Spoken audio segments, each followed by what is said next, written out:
Some of the questions we get from podcasters is whether they're seasoned or whether they're just starting up. I need to know what kind of microphone I'm looking for. I'm starting a podcast or I've been doing a podcast. I want to upgrade some of my gear. What are some of the considerations for podcasters in choosing a microphone? Yeah, that's we get that question a lot as well. And the main consideration is where are you going to be podcasting? So, if you are in a room like I am, which is not acoustically treated, and you can hear a little bit if you're wearing headphones, but the MV7 does an amazing job of blocking it out. It's why we designed it that way. You want to go with a dynamic microphone. Reason being, it's going to reject the reflections. It's going to reject anything coming in from the rear of the mic, anything off axis. It's going to reject that a little bit better. And then condenser mics are better if you have a really controlled environment. So that's why they tend to be found more in a studio.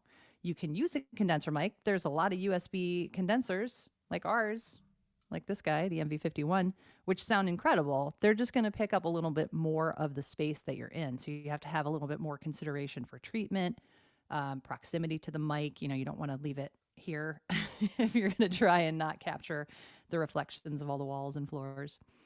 So, yeah, that's where are you going to be using it? And also, what kind of applications, what kind of speakers? Are you going to have music? Are you going to have just voice, for podcasting? Um, those are the considerations we start with. But dynamic and condenser and ribbon can often get confused with polar patterns. So they'll be like, oh, I have a cardioid mic. Cool. That's the polar pattern. That's how it's going to pick up the sound that's going into it. But the dynamic condenser is how the mic physically works, which I do have a cool little thing I can show if I can share my screen. Okay. All right. So for dynamic microphones, this is how they actually work. So there's a diaphragm, a thin piece of material that vibrates as you speak or sing into it.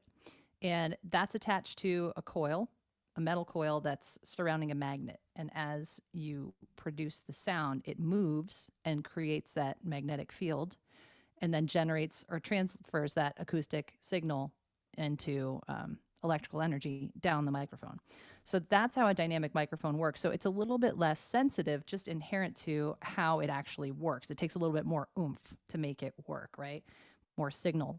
Whereas the condenser is a different animal and has this electrically charged backplate. So you may see that it needs something called phantom power, which is just a fancy thing that essentially puts a 48-volt charge up your cable into the mic and charges that backplate so that it can convert the acoustical energy into an electrical signal a little bit differently, but it's inherently much more sensitive because it doesn't have to physically move that coil.